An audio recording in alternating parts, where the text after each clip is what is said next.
Hi, everybody. This is Dr. Russ Jones. And Brad Kennan. We are wide open. How are you, my friend? I'm good. How you doing? I'm doing good. I feel good tonight. I feel like a champion. Things are Well, that's well. good. How are things in Ohio? The Buckeye State treating you well tonight? Just cold and crap. It's Yeah, how like you I said, liking that? Bigfoot's in the Carolinas. Why don't you head south for a life? I'm seriously considering that. Yeah. I really, really am, because this is wearing on me. I can see why people in Portland, Oregon, or Seattle, Washington are a little liberal and angry, because if they get this much rain, it just makes you angry at everything. And I don't even care Are you what going it to is kill or what it somebody would or be. something? I'm not going to say that, but gosh darn, man. It's just like every time you walk outside and it's raining and wet and cold, and it's just miserable, and it's like you got to see the sun and you're not getting your vitamin D. So you got to take you take your vitamins, but the sun is a huge source of uplifting motivation for most people. And if it's not out, man, it's tough on you. It really, You it's just tough usually on you. rant about the government, about their Okay, doing, well, the but government's probably controlling the weather, and it's making us all angry. Maybe that's it. maybe. Now, Okay, so I do have a rant. okay. I'm gonna put on my tinfoil hat, because Okay. we'll probably get kicked off for this. But Oh, great! You're going to get us in trouble again with YouTube. Yeah, I'm gonna get us in trouble. So, do you believe that the NFL is fixed? I believe that they like certain things. Like I believe that they like all the attention that Taylor Swift is giving. All right, that's NFL. my point. So, do you know who owns Taylor Swift's catalog? No. All her songs. No. Take a guess. The NFL. George Soros. Wow. So George Soros owns her catalog. She got with a guy who really wasn't famous until he started dating Taylor Swift. I mean, he was a good tight end and stuff, and people are kind of pumping him up, but he doesn't hold a candle to Gronk or Tony Gonzalez back in the day. I mean, Gronk is Travis Kelce's not Gronk. I'm just telling you right now. Mm-hmm. So he becomes the poster boy for Bud Light, which was in trouble. Now he's Mr. I don't want to say the word, but he got $20 million to show his arm with a blue Band-Aid on it. He's with Taylor Swift. So the NFL, by adding all this online betting, it's not just in Vegas anymore. Anybody can bet on their phone just about anywhere in the country. So it's an entertainment sport. They're bringing in Taylor Swift with Kelsey. Taylor Swift is controlled by Soros. Soros is funding the election of the Democrats. So they just took a poll in the New York Times that says 24% of the people polled are going to listen to who Taylor Swift endorses. Do you believe that? Well, I think it's a lot of people are going to vote for who we don't care about, no matter what no matter what she says. But she's going to influence some people, and she's not. It's funny because people think she's kind of this 20s teeny bopper. She's not. She's 35 years old. She's she's getting closer to 40. If we're rounding up, she's 40. So she can influence election, and that is a point that the administration currently just did an article on about how Taylor Swift can help swing the election towards the Democrats. And it's all put on, because if the Chiefs were not in the Super Bowl, she would be off camera and they would be forgotten. But they need her to win the Super Bowl so she can kiss the trophy, be with the team, go on this and that, and push Biden. Okay, so that's your conspiracy theory of the day. That's my conspiracy theory today. And I probably just pissed off half our listeners, but it is what it is. And that is just how it goes. Listen, it's a show, so you get to say, it's America. You get to say what you want to say, and you said your piece, and That's exactly right. I said my piece. you said your piece. Right. I may not have been very concise. I may have super concise of what my message is, but like I said, it's kind of odd that Soros has bought her catalog. The NFL's pushing this. He's got a lot of money, and he wants, he doesn't want Trump in office. He wants to continue the demise of the United States, and he said it openly. So that means bringing in terrorist groups, and that's proven that we've caught I think how many people like 254 people on the terrorist watch list have been arrested at the southern border, something like that. So they are invading us, and it is what it is. But other than that, you want to talk about Bigfoot? Yeah, let's bring somebody on. Let's talk about Bigfoot. Okay, so we're going to bring on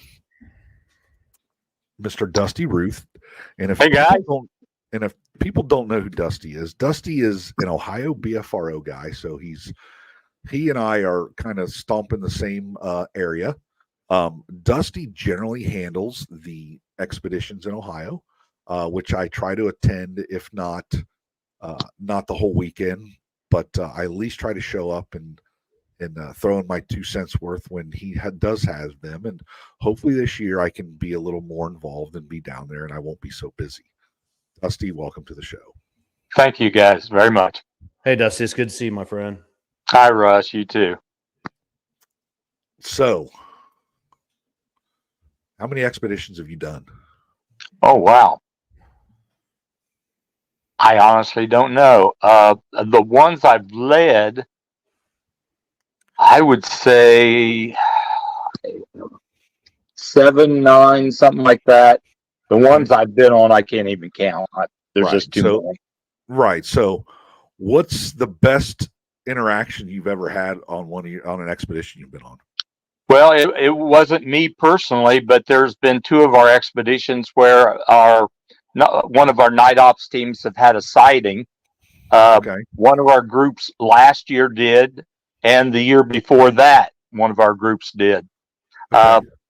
We oftentimes will hear either we may get howls, whoops, wood knocks, things of that nature. Sure.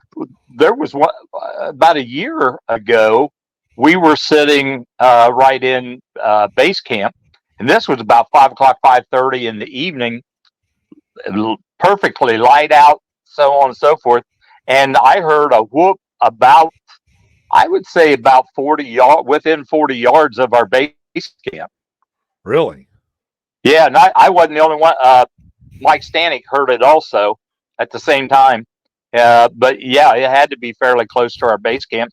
We just had everybody kind of milling around base camp, getting their dinner, that kind of thing, before the speakers would speak and we'd get ready to go out for night ops. And it was as plain as day. We were able to hear it. Wow. Okay. Dusty, have you ever had anybody have a Class A daytime sighting on any of your expeditions? No, not a Class A daytime. Both of them have been at night. Both of them were with thermals.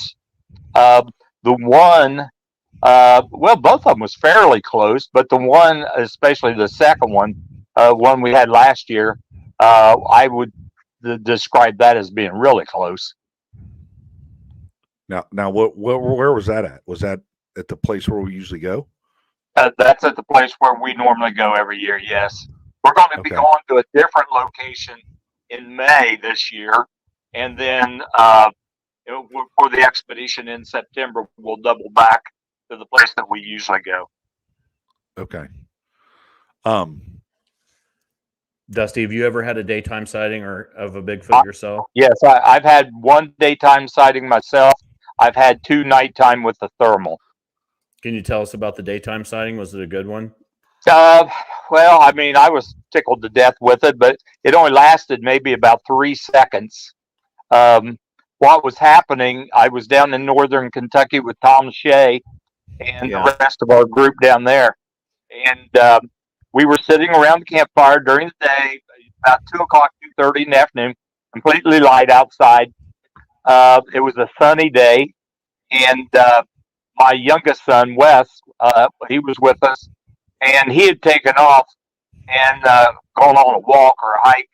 And I was sitting there looking across at the person sitting across from me was kind of sitting in a circle, and Chanel was sitting across from me, and I was sitting there talking to her, and happened to see over her shoulder a big figure went that was really I call it pitch black. It was shiny black.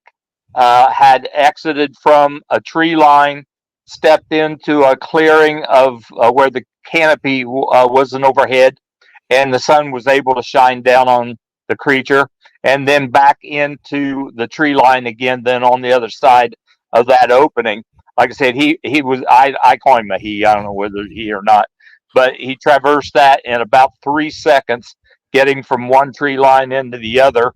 I then right away said, I just saw a Bigfoot, and later we measured it off, and we figured it was probably about 70 yards, and so right away everybody would start looking around to see if anybody was missing from base camp, and they noticed that Wes was gone.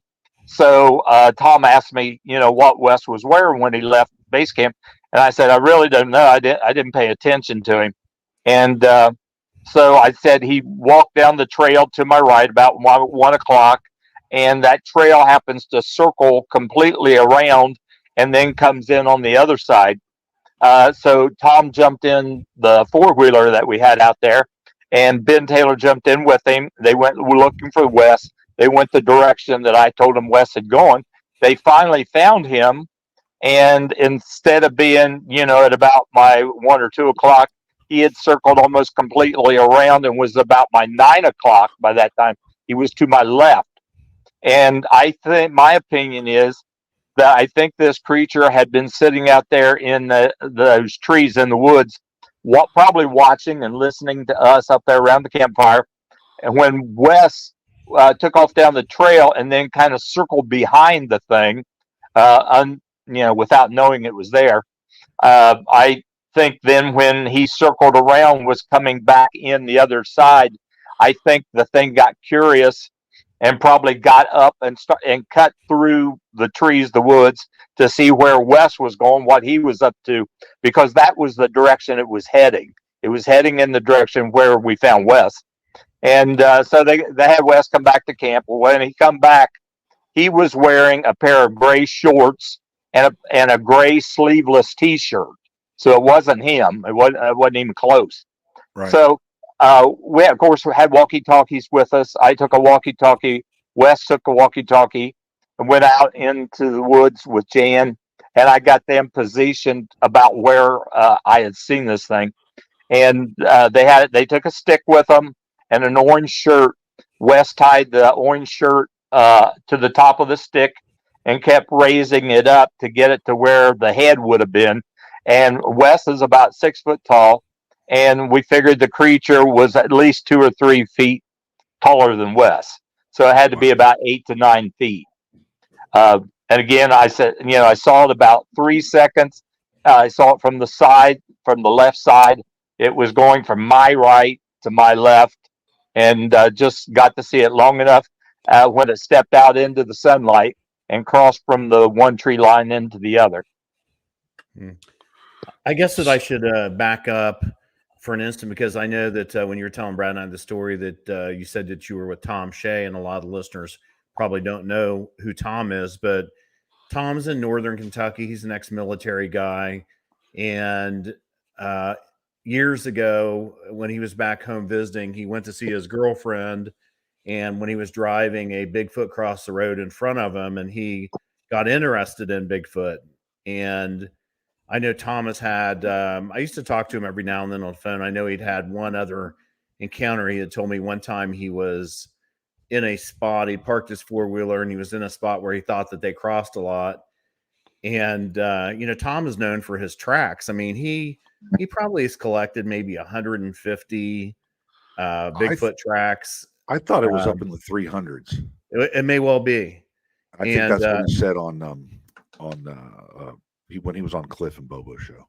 Okay. So he was standing there. He said, he's like, I'm just about 40 feet from my thing, and from his side by side, and he was just rooting around in the grass. And it was funny because I was talking to our friend Charlie Raymond, and I said, how's he getting all these tracks? And he's like, Russ, he just goes to a spot where he thinks they cross, and he'll spend a whole day there rooting around in those leaves. And by the time that he's moved 10 leaves, you're already 3 miles back in the woods. And so he apparently, I said, did you see anything? And he said, yeah. He's like, I was rooting around, and it turned around. He's like, there was a Bigfoot standing right by my four-wheeler. And he said, I looked, my gun was sitting on the four-wheeler. And he said, it got curious as to what he was doing and dropped out of there to look at him. And then, it took off. But, he's gets an area where there is a private property history of Bigfoot and has the landowner sign a contract with them that they won't allow other people to come in there, and many times not hunting or anything. So, Tom has complete control of the woods. I know that maybe in the past year or two, his health hasn't been that great. So he hasn't, maybe he's doing some reports, but, not able to get out much like he was. But, a lot of us talk to Tom and respect Tom and are interested in him. Well, the funny story about that is, remember, Tom had a flip phone or something at the time, and this Goliath is between him and his four-wheeler or whatever it was. Yeah. And he literally hits the record button on it, and his phone was recording him, not behind. Yes. So he gets back, and he was, so excited to see this thing, and he literally recorded himself. Yeah, he told me he actually had tears in his eyes when he got back home and saw that video. Yeah, because it was, it was done. He had it dead to rights. You know what I mean? It was he had it. So that would be very tough. So I know we have by the time this airs, we have already had a meeting. So we all get together once a year prior to, the Ohio people get together, because we're all, the investigators get together. We go out and have lunch. So we're going to have our lunch this weekend. Yeah. I'll be there, and some guys come down from Cleveland, and people come around from everywhere, and we sit around and have a good time. We talk about the expeditions coming up and how we can help and how we can do some things like that. So I was going to bring it up then, but I might as well bring it up now. I don't know if you listened, but we've added a thermal drone to our arsenal of things that we have. So I have a thermal drone. Cool. So when we go out this year, will we be in a location that we can use that thermal drone? The first location we're going to in May, I haven't checked on that yet because we've never been there. So I don't know. That's something we'd have to check on. The second one, they do the normal location. They do allow it in certain places, and there's a new area that they've opened up that's in that vicinity. You guys may have heard of it. It's recent. I don't want to name it for everybody else, but we would certainly want to check out that area and see if it's possible that you could do it there too. Okay. All right. I'd like to, if I'm going to be out there, if Russ is going to be there, I'm trying to get him to come out, but how Russ is. Come on, Russ. You got to come, brother. I mean, it's not like the man doesn't live 20 minutes from our freaking, we don't even have to sleep in a tent. Russ, I can see you looking at your significant other because she's sitting there looking at you. So, I'm sorry, not significant other. To you chew on my butt here. But your visitor. And yeah, I'll sleep in a tent in your yard, Russ. Just let me stay at on your property. So the people on the expedition always look forward to you guys coming and some of the stories and experiences you're able to talk about. But it's always a highlight. I always thought it was fun for me because I used to try to go several expeditions a year and just talk for whoever's doing it, because we're all friends, and you're just trying to help. You want whoever's doing it to have a good outcome, a good expedition. Yeah, exactly. For the people that are going. And so Brad and I set up a time that we were going to go. And so Brad's like, "You're going to talk, right?" And I'm like, "We're going to talk." And I think that he thought, because this was probably when we first started really getting into doing stuff together this way. Right. And I was like, I'm not going to talk, Brad. I mean, you got to get going. And I'm sure I did tell stories, but Brad's really good with the public and really good at speaking, but he would just prefer not to do it. Right. Yeah. Exactly. So it gave me great joy to see him suffer. Yes. So anyway, but we have fun. I mean, the expeditions are fun. I mean, it's a good spot. I think last year, the year before, there was like, they had one bridge out in the middle, like everybody's GPS took them a certain way. Yeah. And there was literally a bridge out and you had to drive, like, everybody got lost. You had to drive around and it was kind of a mess, but They've got that back in now. So it's that's good to go that way. Well, But now, Dusty, I remember, I don't think it was last year, it might have been the year before last, that you had set up one of your LDRs, your long duration recorders, close to your base camp. And at the end of the weekend, you went to retrieve it and it was gone. right. Have you ever recovered that? No, never have to this day. I always try to put out 3 around, somewhere around our base camp. Usually one a little farther out than the others, and then a medium distance, and then closer to base camp, so it can pick up what's going on in base camp. Well, one of them was definitely there on Wednesday night, and then by Sunday morning it was gone. But the wild thing was that I always mark the coordinates of where I place these things so I can make sure I find them again. But couldn't find that one on Sunday morning, so gave the coordinates to some of the BFRO investigators that were there. And so they were all sharing in, doing like a grid search for this thing. And instead of the recorder, there was about 4 or 5 small marbles where this recorder had been. Oh, I don't think I had heard that. I didn't hear that either. So actual marbles traded. Yeah, or I've got a photo of it. Yeah, I think one of our members still has the marbles. I have a suggestion then. Okay. How about using one of every time you go and do one of these now, how about putting an Apple AirTag inside each one of them? Yeah, that was one of the things that Kenny Brown suggested, of one of our other friends and BFRO investigators. And yeah, I'm seriously considering doing that, because at this point I've lost, I think, 3 of them. One of them was, I'm sure that it was a human that took it. The other 2, I'm just about as sure that it had to be a Bigfoot that took it, due to where they were at, and they were off trail. There's no reason on earth for a human to be where those things were. And I know there's Bigfoots in that area because I recorded them. Yeah, so, I mean, where you had that at, a human would have to, the closest they could drive, because you're not allowed to be in there, is they would have to walk about 3 miles. Yeah, just to be able to get to that. And it's uphill, and you know what the climb's like. And yeah. I mean, because that was close to base camp, right? Yeah, it was. Yeah, I mean, the thing about that is, just the path coming in, is hard enough. Yeah, even coming from another direction would just not really be easy. Let's just say that. No, the other direction, opposite the way you come in, is almost, kind of almost straight uphill.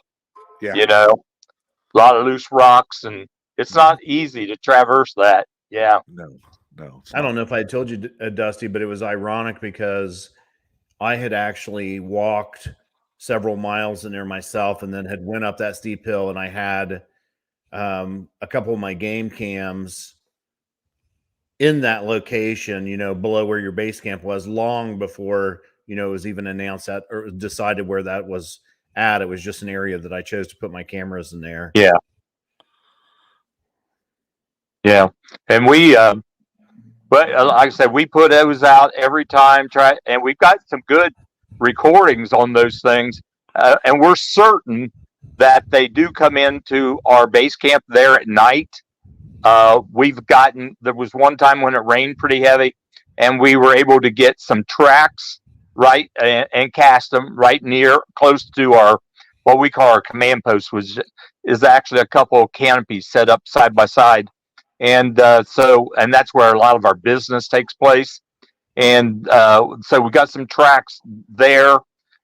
We also had some tracks and other spots there around base camp, and we've gotten handprints and fingerprints on the windows of the vehicles and the campers and stuff before. Yeah, so I guess now, of course, people are calling out see what SLE or something like that, lipids, and there's some speculation that that material may contain DNA. I know that, right? They have some for that study at NC State, yeah, and Ontario Richardson out of Iowa, I think, provided some that was in Minnesota. That's going to Legend Meets Science. They're testing that, but it's a good thing that if you guys are checking that. I mean, I always think it's a good idea when everybody gets there just to have some glass cleaner and everybody clean the outside of the window to make sure that there's no fingerprints on any of that stuff. I always tell everybody that, in the morning when they get ready to come out of their tent, make sure they look for both tracks and indentions in the ground before they come out and tromp all around, and also to check their vehicles every day for prints. And matter of fact, you had mentioned that study out of North Carolina State. I sent some stones off to them. I think, if I'm not mistaken, Darby had said I was the first one to submit something to test for DNA. The stones had blood on them, and yeah. And I have to admit, I wasn't the one that found them. A friend of mine found them. A guy who's an avid hunter and fisherman, and he's been a hunter and tracker his whole life, and he had reason to believe that what happened was he believes that possibly a Bigfoot had cut their foot and had smeared this blood on these stones as it was walking along the creek. And he found some places where there was some grass smashed down and things of that nature where it looks like a Bigfoot had walked. And so he contacted me right away. I told him how to go about collecting them for evidence and stuff. He did. We put them, each of the stones, in individual jars, and then I packaged them up and sent them off to Darby to be examined. How long ago did this happen? Trying to think. That was probably, it was just as soon as Darby and them opened up that, their program to receive stuff. So I don't know, was that into last summer, maybe? Something like that. We had Brad and I had Darby on not long, so I'm thinking it was around fall, wasn't it, Brad? It might have been around that, maybe. Yeah, I think it was around fall. Yeah, something like that. I'd say late summer, early fall. Yeah. So going back to this friend of yours, what was that in Ohio, or what state did that happen in? Yes, it was in Ohio. Yeah, so, it was a county below the one I live in. Okay, so is the gentleman that found the blood, what was it made him think? I know I found some impressions and certain things, but had he heard something or seen something that made him feel like that a Bigfoot was the animal? No, he and his son were out in a canoe. They were going to go fishing, so they were going to catch some bait, I think. And I forget what it was that they were after. Seemed like maybe it was maybe crawdads or something like that. Anyway, they were canoeing up this creek, and they were going to the place, he said, where the first set of ripples was. Evidently, these things hang out around those ripples, I guess. So hey, Dusty, move your microphone there a little bit. Okay. They were going there looking for the bait, and I think my friend was still in the canoe. His son had gotten out and walked up the creek, the side of the creek there, looking for crawdads or whatever it was they were going to use for bait. And he come upon both this blood, which was still wet. The blood, it hadn't dried yet. And he had come up on this blood that was wet. and this place where it looked like possibly a Bigfoot had tromped through the higher grass. And he said that my friend, that is, he's been a hunter and a tracker his whole life. He knew that this was not blood that was dripped, like from, say, if something was carrying something else that was dead. It wasn't blood drops. It was actually smeared blood from where something had walked on those stones. And like I said, it was recent enough that the blood was still had not dried and was still wet. So it got there just before them. That's cool. Have you ever had the chance to collect any other type of evidence? Have you found hair or? Yes, I have hair. We collected it down in the hair I have. I have quite a bit of hair, actually. Was from northern Kentucky. I have it here at my house, and I've got oodles and oodles of tracks that we've cast. Nowhere near what Tom has, but I think altogether now, me and my son have somewhere probably between 70 and 80 tracks that we've cast. Take that back. We've got several between 70 and 80 casts. Some of those are copies of what Tom has, but a lot of them were ones that we've done ourselves. Mm-hmm. Matter of fact, I'm trying to remember. I think it was it was still cold weather, because I remember this night we were out there. It was about 40 degrees. The wind was blowing. It was raining. But anyway, there was a trackway that we found, and we believe that it could possibly be the longest one that has been cast in Ohio. And so anyway, where was this at? that was not far from where these stones with the blood on them. Okay. Same county. Yeah. All right. Same county. So, southern part of Ohio. All right. So you speculate that's the longest trackway so far that's been found in Ohio? Yeah, I believe so. Well, okay. But not the longest one that's been found. It's the longest one I believe that has been cast. I see. Yeah, well, there might have been others that were longer and there was more than what we cast, but not necessarily in the same trackway. There was some cast. It walked along a pond, and there was tracks on the other side of the pond, and in different places around the pond. Yeah, this individual had walked out of the woods there, the trees, barefooted, and had walked down into the creek, or not the creek. There was a pond. Walked into the pond, and then back out of the pond. And you can also see where it had walked along. Every so often it would stop, and it had reached down in the mud and dug out like a handful of mud. But, it was after freshwater mussels. And there was freshwater mussel shells broke and piled up, along that pond. So the thing was after, I don't, when it walked in the water, I don't know if it was after fish or what, but, when it was walking around the pond, it was digging up freshwater mussels out of the mud. Yeah, I remember I found a set of tracks that I cast at Salt Fork in a remote part of the park that it was after freshwater mussels as well. Yeah. There's a lot of things like that people don't recognize or, food sources. Well, and in this one, I had Tom Shea check out our tracks, check out our cast. He looked at them and verified that, yes, he does believe that they were made by Bigfoot, not made by human, not any kind of a hoax, especially when you take into consideration the other evidence that we collected along with it, like the thing walking out of the woods barefooted down into the pond.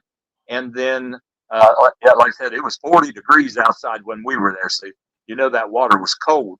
And then also, we were able to measure the step and the stride between these tracks.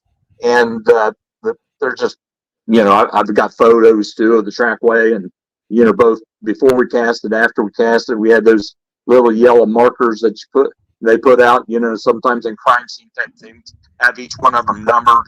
and have a record of, each one, how long it was, how wide it was at the ball of the foot, how wide it was at the heel of the foot.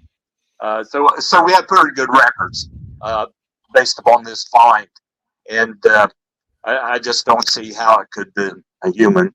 Once you take all the evidence in consideration. Well, that's very interesting. So this was in Southern Ohio, but I heard that the Bigfooter of the Year from 2019 was from Ohio, and she had the longest recorded trackway ever recorded in the history. I believe we have it beat of the world. Okay, I believe ours is longer. So you weren't involved with the Bigfooter of the Year from 2019 and the longest trackway in the history of the world? Well, I was out there at that time. After just the day after they'd been cast.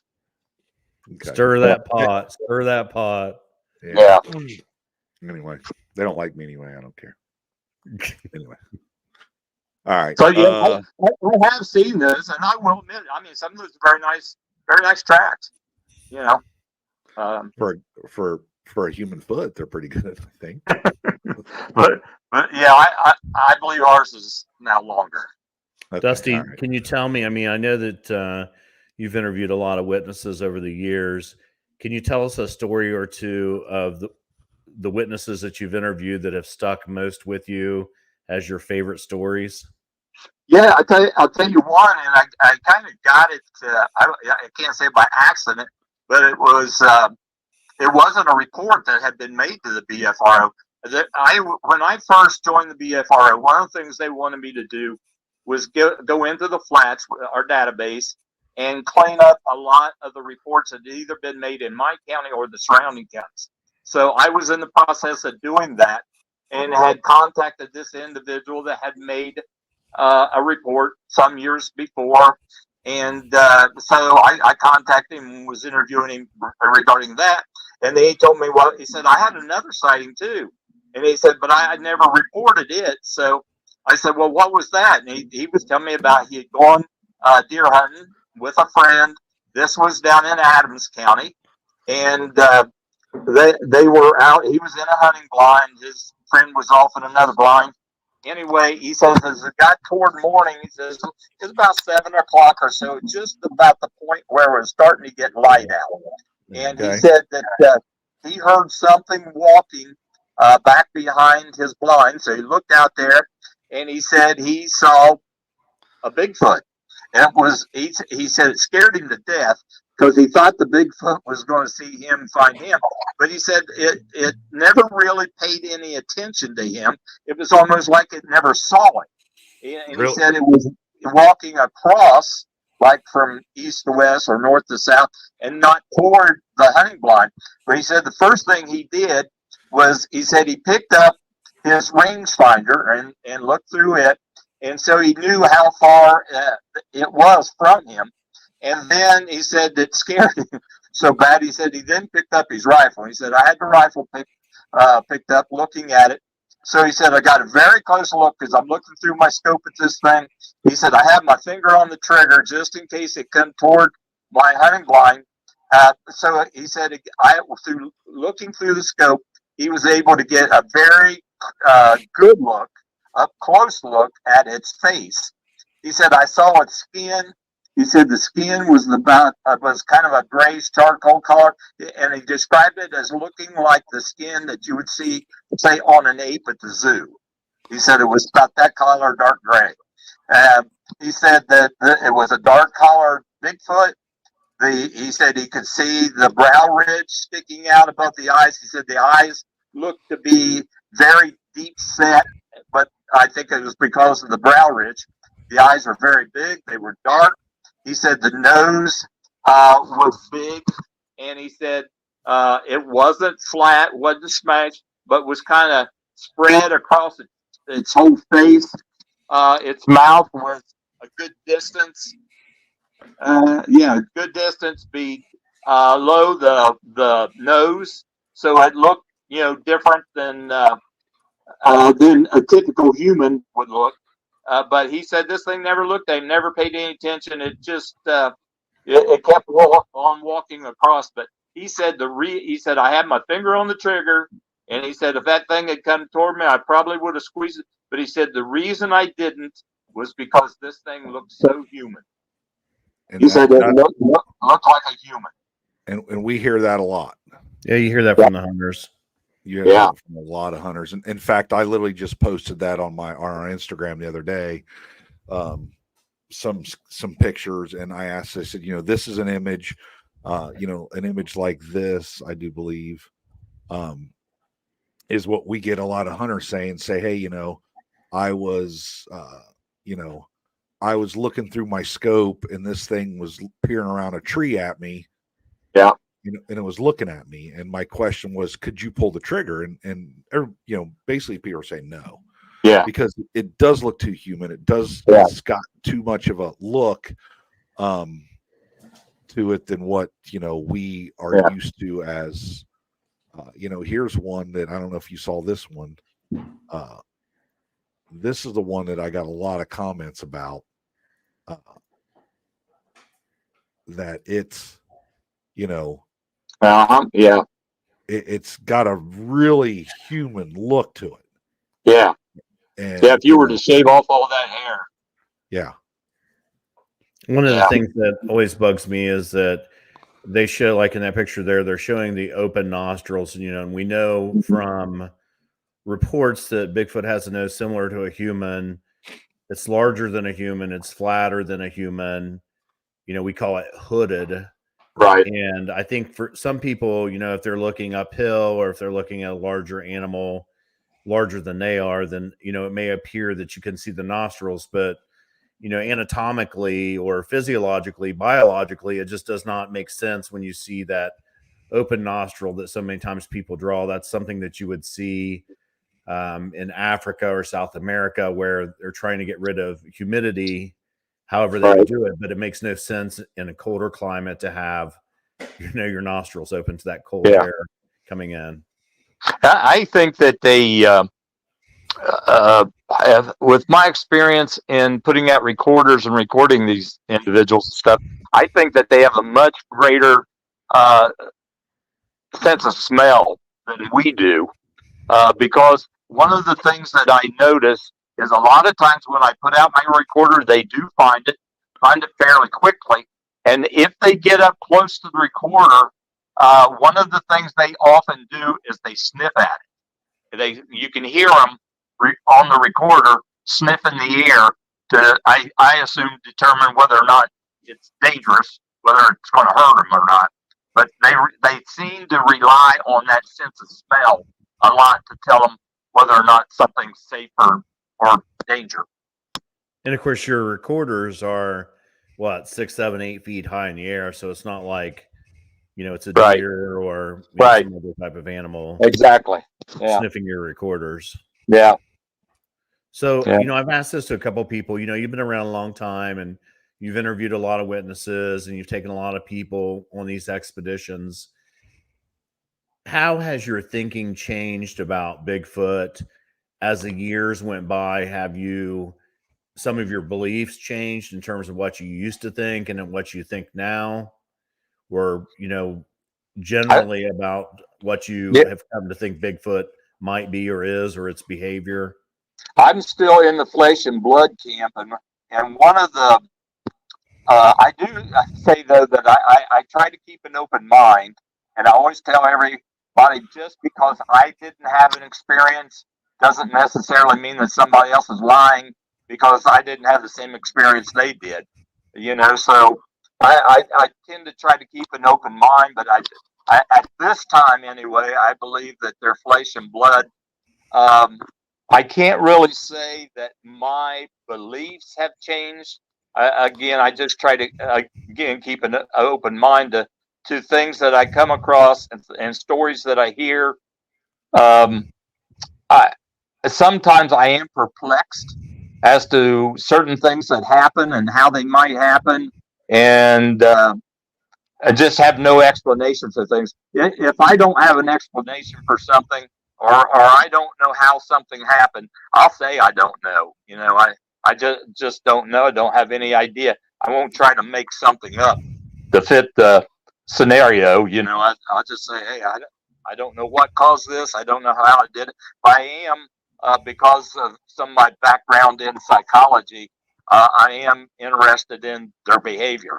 That's one of the things. I'm not out to prove that these things exist to anybody. I don't care whether they believe me or not, but I am greatly interested in their behavior and what they do and why they do what they do.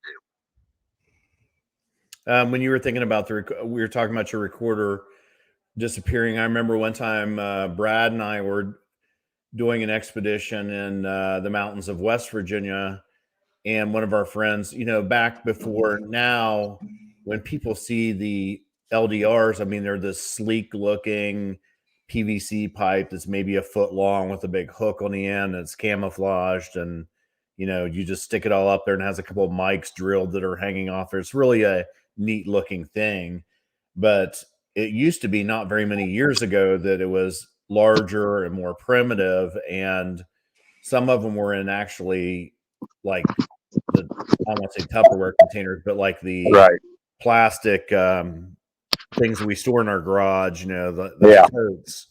And we had one of the investigators had taken this tote back, and it was a remote location, and we carried it way back in the woods in the middle of nowhere and set it off trail, and nobody was in there except for the group that was with us. And so we put it out there at the beginning of the weekend, and so I went out with him on the last day to help him just bring it back out to make sure he found it. And we got back there and it was gone, and we looked and looked and looked, and we found it, and it was about 100 yards away from where we had put it out. Yeah. And it makes you wonder, like, if we shouldn't be putting air tags on them, and maybe we shouldn't be just putting a game camera on them, just to deter something from messing with it. Yeah, right. Sometimes it fascinates. It always, well, I won't say sometimes. It always does. It fascinates me when I've taken that SD card back home and uploaded it to my laptop, and then I run it through my software program, and I'm sitting there with headphones on and listening to it, and I believe that it is a Bigfoot in the vicinity as I listen to the steps come up closer and closer to the recorder, and then have it get up there and mess with the recorder, whether that be sniffing at first. Sometimes they'll tap at it or scratch at it to see what it's going to do, see if again it's going to bite them. So sometimes that's kind of, sometimes I like for them to mess with, as long as they don't take off with it. You mess with it all you want, but please don't take it. What's the most interesting thing that you've heard on the recordings? I mean, it's quite the process, not only to record, but just going through all of it, even if you're using Audacity or whatever it happens to be, that the spectrogram that you're using to analyze the data. But I mean, it takes time. It's time consuming. It does. What's the most interesting thing that you've ever came across? One of the most interesting things, besides, I get knocks all the time, and sometimes a lot of howls. I like personally to get the whoops, because some of them just really sound almost melodic. It's like a lot of times you can tell the difference between a male and a female, and the females have such a prettier singing voice. But there was one time that I got gibberish, and that's what I describe it as. It sounded like a baby babbling. Like if you got a little baby that hasn't learned to talk yet, but it's babbling, that's what it sounded like. So you the samurai chatter? I've never got any actual samurai chatter. I've gotten what I've called the babbling before, and then there's been times that I've gotten voices that seem to just be far enough away or talking quietly enough that you can't quite you can hear them, but you can't make out what they're saying. And it's in spots where there shouldn't be any humans. So I've always been bewildered and perplexed by that, and wondering if perhaps that is a couple Bigfoots, conversing with each other.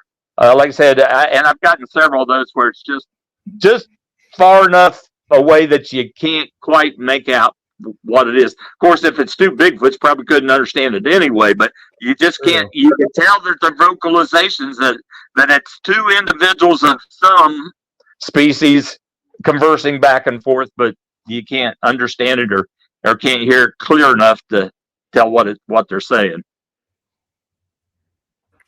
Have you ever put out game cameras? I have not. I have not put one out myself. It's just, from talking to other friends and things like that, that sometimes they seem to try to avoid them if possible.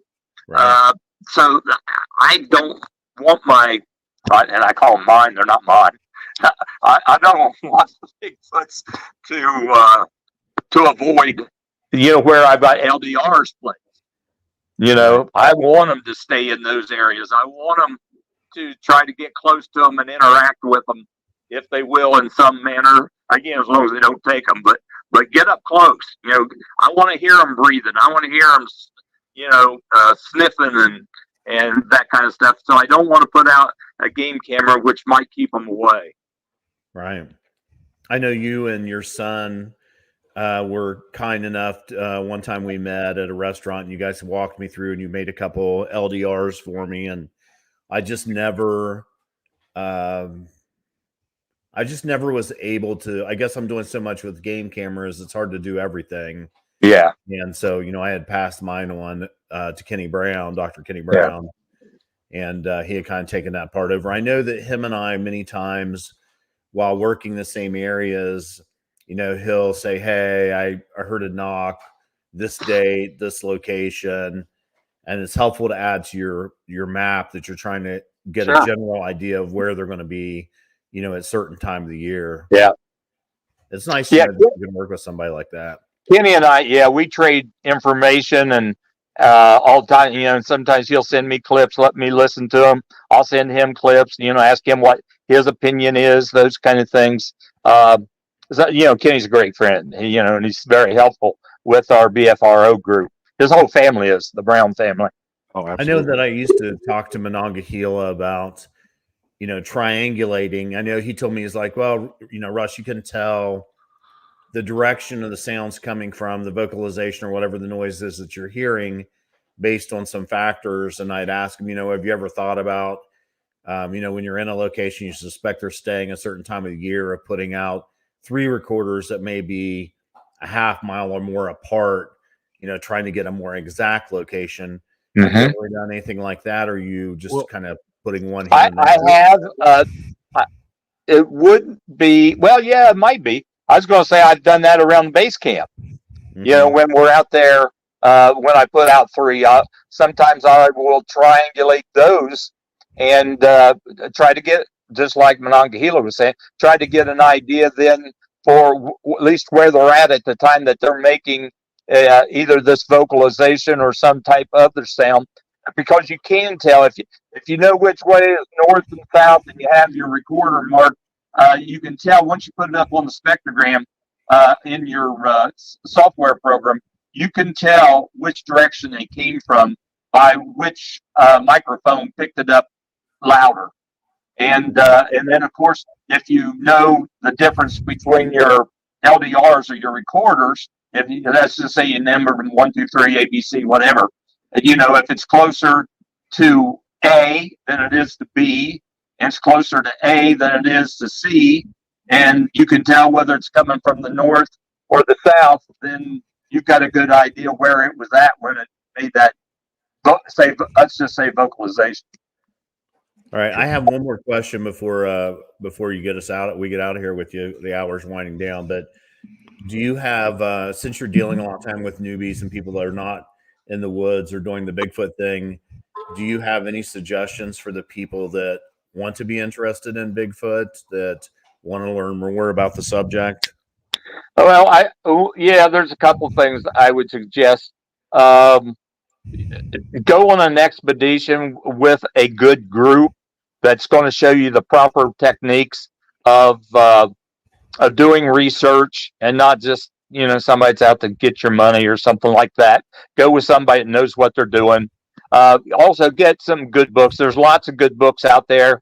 But you can pick up, some John Green's books, Grover Hance's book. There's several good books out there that you can get your hands on. Charles Kimbrough's written one, Bigfoot 101 or Sasquatch 101. That's a good book for beginners. Charles is a friend of mine, is BFRO investigator. The ones that you've written, Russ, are great books.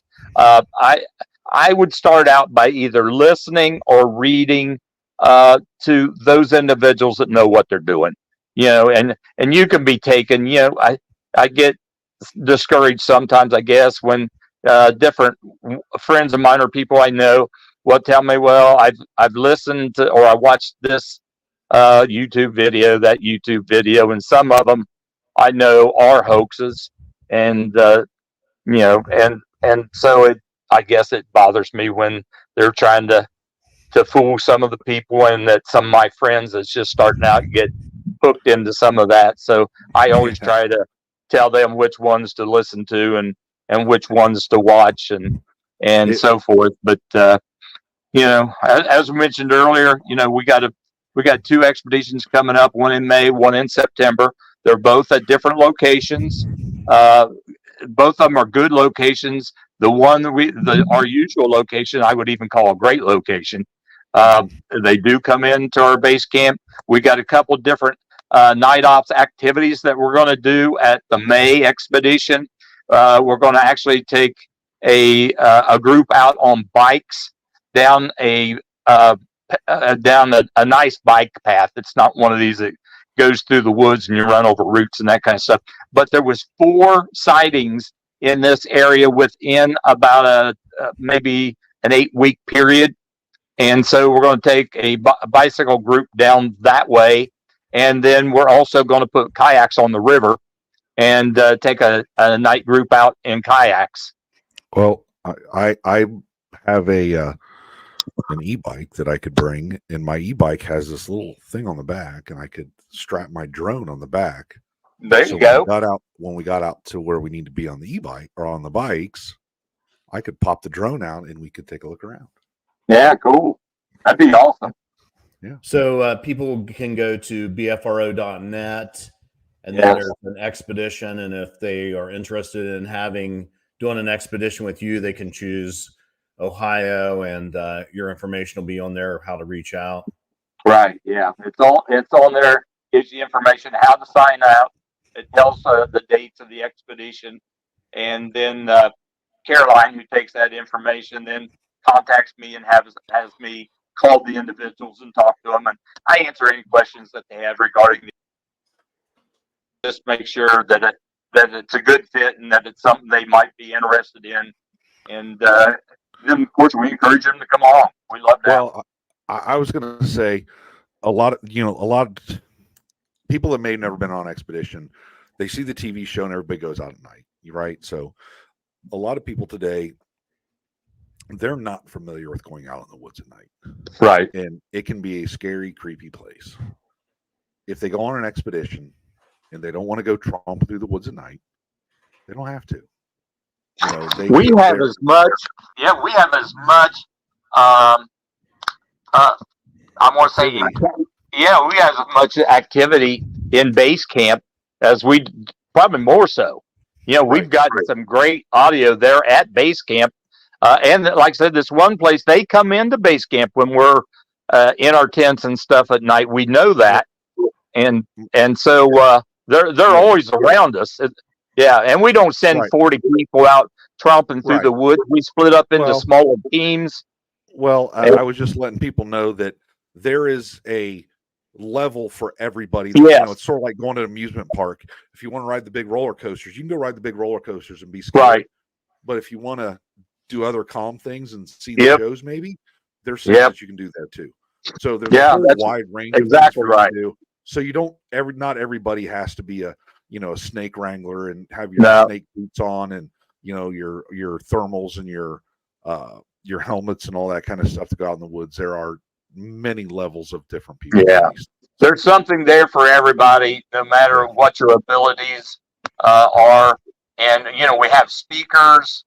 That's great. And I guarantee you this: even if you don't have a sighting, you will go home having had a blast, and you'll make some friends there that'll be your friend the rest of your life. Yep. Russ said he wanted to speak at your expeditions this year. We'd love to have you. He knows that. I don't speak without Brad anymore. We love to have both of you. All right. You guys Well, are always more than welcome, and have always been friends to our group and have treated us great. Well, we appreciate that. the invite, and we'll see what we Yeah. can do about making an appearance. That'd be Yeah, super. absolutely. Dusty, we really Absolutely. appreciate you, man. Thanks for taking Yep. time with Thank us. you guys too. Thanks, Dusty. Yeah. Good night, guys. Good night. All right, Mr. Jones. You know, there's a lot of people in Bigfoot world that aren't popular. People may not know their name that are doing work that are out there. And there's a lot of them. There is a lot of them. And Dusty is one of those people. He's kind. He is thoughtful. People feel safe when they're in the woods with his group. Right. And, you know, the Bigfoot community is better for having people like him.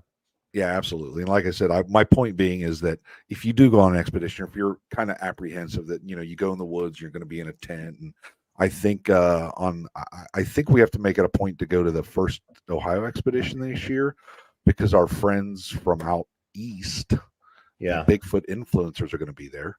Okay. They need to get they want to have the Bigfoot experience. So I think we said something about maybe we would come out and see them since they're our good friends. But there are levels for everybody. Yeah. You know what I mean? That just, you don't have to go out in the woods. If you want to sit by the campfire with Dusty, or you want to go, you know, he'll send you on a spot down the road and up on a hill and get your camp chair out and sit and just listen, you know, on a right away or something like that. So there's a lot of things to do. Hey, for people listening, if you'd reach up there and hit the like and subscribe, we'd appreciate that. Yep. Wide Open Research on Insta, the Bigfoot Doc on Twitter, Facebook, West Virginia Bigfoot page.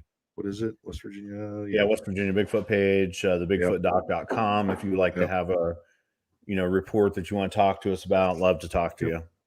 Yep. And other than that, I think we're out of here. Thanks, everybody. Appreciate you. Later.